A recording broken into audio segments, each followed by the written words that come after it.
dia, meus amados irmãos, que a graça e a paz que vem da parte do nosso bondoso, maravilhoso Deus, da parte do nosso Senhor e Salvador Jesus Cristo, cujo Espírito está em nós, habitando continuamente, permanentemente, cumprindo ali a sua promessa maravilhosa, onde tiver 2 ou 3, estarei ali neles, né? Ou quando ele disse, eis que estou convosco todos os dias até a consumação do século. O Espírito de Cristo está em nós, nos fortalecendo, nos guiando, nos orientando em tudo. Meus amados, hoje, segunda-feira, segundo dia da nossa lição bíblica diária, a lição dessa semana falando da esperança para o sacrifício. Somos alimentados, somos fortificados, somos animados pela esperança que a fé nos trouxe ao nosso coração. E essa esperança nos fortalece tanto que a gente pode fazer como Cristo, deixar ser levado ao sacrifício para a honra e glória de Deus. Pois bem, da esperança ao sacrifício, ontem, primeiro dia da nossa lição, vimos claramente Paulo dizendo que por amor de Deus, por amor de Cristo, enfrentava a morte todos os dias, né? E assim como Cristo, nós somos considerados como ovelhas levadas ao matadouro. Vimos também que Paulo faz uma pergunta, né? Quem é que pode nos condenar se Jesus Cristo está à direita de Deus intercedendo por nós, né? Ele também perguntou, fez uma segunda pergunta, né? Na verdade, são 3 perguntas, mas ele diz assim, quem é que pode nos separar do amor de Deus? Ou o que ou quem, né? Veja que ele pergunta quem, o que, coisas materiais, quem, pessoas, né? Nem Satanás pode nos separar do amor de Cristo. Que coisa linda, né? E hoje, na terceira pergunta, nós temos aqui o seguinte questionamento. Em que condição podemos ser considerados mais que vencedores? Romanos 8,37 diz assim, mas em todas as coisas somos mais que vencedores, por meio daquele que nos amou. Então veja, meus amados irmãos, deixando bem claro aqui o que Paulo está dizendo aqui em Romanos 8,37, ele está dizendo que nós somos mais que vencedores. Por que mais que vencedores? Se vencedores é o ponto mais alto que alguém pode conseguir? Ora, existe um lugar mais alto do que o primeiro lugar do pódio? O número 1? Não. Então, por que Paulo está dizendo que em todas as coisas somos mais que vencedores? O que Paulo está querendo dizer se o ponto máximo que o homem pode conseguir é ser vencedor? Não é mesmo? Por que ele fala mais, acima, mais que vencedor? Sabe por quê? Ele diz isso aqui, mais que vencedores, justamente porque a nossa vitória neste mundo é uma vitória superior a todas as vitórias. O homem neste mundo, ele é vitorioso quando ele vence um outro homem, num ringue, numa quadra, num campo de futebol, por exemplo, numa quadra de basquete, por exemplo, né? Numa corrida, numa maratona, quando ele vence todo mundo, 200, 300 pessoas, ele chega em primeiro lugar. Então, ele é vencedor. Mas o homem que vence no âmbito espiritual, vence a si mesmo, não é vencer o outro, vencer a si mesmo, o maior inimigo que nele habita, que é a carne, aí esse está acima dos vencedores. Porque uma vitória que os homens mais fortes deste mundo não conseguem vencer. Quantos homens ganharam o primeiro lugar na prova mais icônica das Olimpíadas, os 100 metros rasos, chamado de o homem de ferro, o homem mais rápido do mundo? Esses homens ficaram milionários porque em menos de 10 segundos executaram o seu trabalho. O trabalho mais rápido do mundo deles. e eles ficaram milionários porque correram. Não fizeram nada de útil, não descobriram a vacina do câncer, não fizeram nada de útil para a humanidade, apenas correram menos de 10 segundos e aí ficaram milionários, né? Muitos desses homens, dessas pessoas, alguns entraram em depressão, outros se envolveram em escândalos sexuais, escândalos de jogos e outras coisas mais. Está sempre na mídia, né? Outros, né, grandes atletas da Fórmula 1, do futebol tem muitos que foram número 1, foram eleitos o melhor jogador do mundo, ganharam a bola de ouro, uns foram presos, outros foram à falência, outros envolvidos, né, em escândalos e não são exemplo para ninguém, nem para as crianças. Não é exemplo para nada, né? Então veja que este mundo elege vencedores. Mas quando Paulo diz que nós somos mais do que vencedores, é porque a gente venceu a maior de todas as batalhas, a maior de todas as provas. Que coisa linda, né?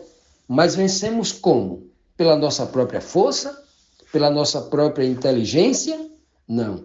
Ele diz bem claro aqui, ó, vencemos se estivermos em Cristo. Porque não há vencedor como Cristo. Não tem nenhum exemplo, Cristo é o único exemplo que todos aqueles que querem vencer esta maratona, não é uma maratona de 40 quilômetros, é uma maratona de 50, 60, 70, 100 anos de idade. É o tempo que você viver, é o tempo que nós vivemos. É uma maratona da vida toda. É uma maratona que ninguém desiste. Começa a correr quando conhece a Cristo e só para de correr quando expira, quando fecha os olhos, quando dorme no Senhor. Então, por isso que nós somos mais do que os vencedores deste mundo. Ele diz bem claro, e não somos vencedores porque somos fortes em nós mesmos. Somos vencedores em Cristo, por meio daquele que nos amou, por meio de Cristo, na força de Deus, o nosso Pai, aquele que fortaleceu a Cristo e fortalece a cada um de nós. Continuando, amados, vamos aqui para a próxima pergunta, a quarta, que diz assim: além das ameaças físicas deste mundo, que outras ameaças invisíveis não pode contra a vida dos santos que estão em Cristo Jesus? Que são candidatos a ser vencedores como Cristo Jesus, né? Essa é a pergunta, esse é o contexto, né? Então aqui, em Romanos 8, 38, tem um dos mais belos versos da Bíblia, no sentido de que a beleza desse verso para aqueles que estão precisando ser consolados, ser animados, fortalecidos, encorajados para enfrentar esse caminho de batalha, esse caminho de desafios que a jornada cristã oferece a todo aquele que aceita Jesus Cristo como seu Salvador. Romanos 8, 38 diz assim, Paulo fala assim, ó, pois estou convencido de que nem a morte, nem a vida, nem anjos, nem demônios, nem o presente, nem o futuro, nem quaisquer poderes. Que coisa linda. Primeiro ele pergunta, né? Ele faz uma pergunta, quem é que pode nos separar do amor de Deus, né? Ele faz essa pergunta. E ele, lá no contexto anterior, ele deixa bem claro, né? Ele, no versículo 35, quem nos separará do amor de Cristo? Ele pergunta, né? Aí aqui no verso 38, ele deixa bem claro aqui, ó. Paulo disse, eu estou convencido que nada neste mundo pode separar aquela pessoa que se converteu verdadeiramente em Cristo Jesus, que conheceu a verdade bíblica. Não é que conheceu a doutrina de uma igreja, que conheceu um pregador famoso, que conheceu um pastor eloquente, um pastor carismático, não. É conheceu a verdade bíblica pura.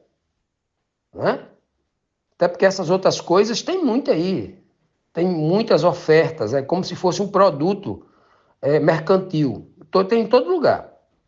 Estamos falando da verdade bíblica, estamos falando do Senhor Jesus Cristo. Não é conhecer um pastor, não, é conhecer o Senhor Jesus. Aqueles que estão em Cristo, não é aqueles que estão numa igreja, numa placa, numa instituição, não. As pessoas que estão dentro de uma instituição, elas, quando encontram outra na rua, perguntam, a primeira coisa que ela pergunta é, o religioso cego, a primeira coisa que ele pergunta assim, qual é a tua igreja? Então, todo crente desorientado, que não é espiritual, ele é só um religioso, a primeira coisa, quando ele encontra outra, ele pergunta, qual é a tua igreja? O mais fraco ainda, mentalmente, o que não é espiritual, é só um religioso mesmo qualquer, ele vai perguntar assim, qual é o nome do pastor da tua igreja? É a primeira coisa que ele pergunta, porque ele não tem noção de nada, ele não conhece a verdade. Ora, se é importante eu defender a placa de uma igreja, se é importante eu defender uma denominação, se Cristo nunca fez isso, se os apóstolos nunca fizeram isso, se os profetas nunca fizeram isso, a única coisa que eles perguntavam é, tu conhece Yahvé, tu conhece o nome do teu Deus, tu conhece, não o nome no sentido como esses movimentos judaizantes estão falando aí, né? Ensinando gramática. Não é gramática, é conhecer a pessoa, a reputação dela, o que ela faz, o que ela é de fato. Né? Isso é que é bonito. E essas pessoas não têm noção.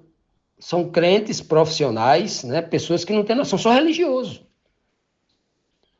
O importante mesmo do homem espiritual é ele conhecer a pessoa. E quando ele conhece a pessoa e a verdade bíblica como ela é, aí ele pode dizer como Paulo vai dizer aqui agora. Eu estou convencido. Convencido pelo Espírito Santo, não é convencido cientificamente. Não é convencido teologicamente segundo a visão dos homens, como a maioria dos teólogos são. Formados por uma instituição e não por Cristo, pela influência do seu Santo Espírito. Eu estou convencido, diz Paulo, que nem a morte nem a vida. Por que nem a morte nem a vida? Porque Paulo faz essa dicotomia morte e vida? Ele está perguntando assim, eu estou convencido que nem a ameaça da morte, que é o maior medo que o homem tem da terra, e nem a vida, que é a maior sedução, o maior medo e a maior alegria, a maior sedução. O homem, quando ele fala a vida, quer dizendo assim, porque a vida neste mundo oferece ao homem a possibilidade de ele usar todos os prazeres da carne, sentir todos os prazeres, se envolver com prostituição, se envolver com drogas, se envolver com delícias, com festas, com tudo, né? Muita gente não vive só para isso? Pois bem, é isso que ele quer dizer. Nem o maior medo, nem a maior alegria que o homem consiga ter nesta vida pode separar o homem. O homem não se deixa levar pelo medo da morte e nem pelos prazeres desta vida. Que coisa, né? Olha os dois extremos que Paulo apresenta aqui, dizendo que nada pode separar o homem que está em Cristo. Agora, qualquer coisa pode separar o religioso que está dentro da placa de uma igreja. Ele diz também que nem anjos, os anjos de Deus, os santos, né? E nem os demônios, os anjos caídos, aqueles que seguem Satanás, nem o bem total, nem um anjo do céu que se revolte como Lúcifer pode me convencer, pode me separar de Cristo, e nem o demônio com a sua ameaça, com o seu medo, com o seu ferro que fere e queima. Nem o presente, nem o que eu estou vivendo agora no presente, as coisas, quer seja o mal, o presente, quer seja que eu tenha acabado de ganhar na loteria, o engano do mundo, ganhando milhões na loteria, nem o presente, e agora eu vou me esquecer de Deus e de Cristo, porque agora eu quero gastar esse dinheiro. E nem o futuro. O médico diz, você só tem 6 meses de vida, o diagnóstico. Nada disso pode me separar do amor de Deus que está em Cristo Jesus, o nosso Senhor. E ele vai além, ele sai agora do âmbito físico e diz assim, ó, nem quaisquer poderes. Quais são os poderes? Os espirituais que vêm através de potestades, de principados, que são invisíveis aos olhos dos homens. A maior de todas as ameaças é aquela ameaça da qual a gente não pode ver. Qual é a maior ameaça? Alguém que abriu uma catapulta e jogou uma pedra a 2 quilômetros na sua direção, que você pode correr e se livrar da direção daquela pedra? Ou uma seta que voa de noite, uma flecha no escuro, que você não vê ela, só sente ela atravessando o corpo. Ah, são poderes espirituais invisíveis. Essas são as maiores ameaças. A igreja tem pregado muito da ameaça visível, né? Ameaça visível. Olha, para você ser crente tem que parar de beber e fumar, tem que parar de ir no bar. tem que parar de ir na prostituição. Tem que fazer isso sim, é verdade.